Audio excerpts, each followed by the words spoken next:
How should you study economics? Students often come up to me and say, I have read the economics book from the start to the finish, and despite that, when I look at questions, I cannot solve anything. Where am I going wrong? I'm putting in so much effort. While I sympathize with students, there's one particular thing that they missed out on.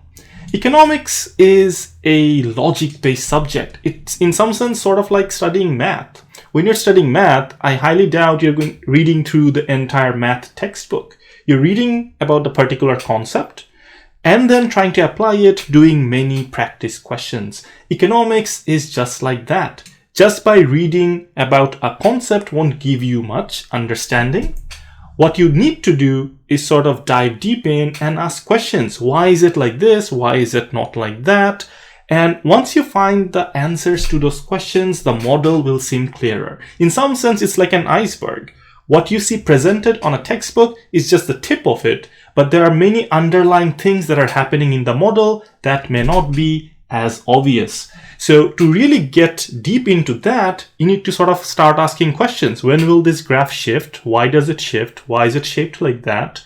How do you sort of apply this concept? So when you ask all of these questions, either to your teacher or to an online forum or with your friends, and start developing answers, that is when you understand how these models work.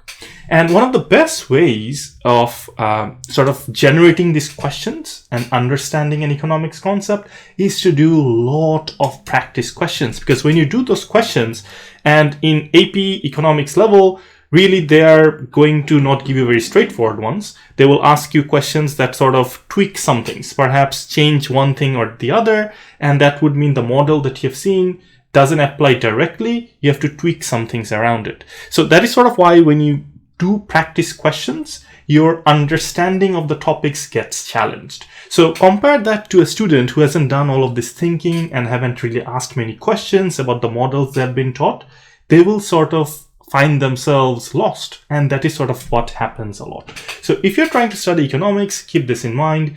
The subject is mostly about thinking, asking questions about the concepts being taught, challenging those concepts, and doing practice questions to see whether you really understood it.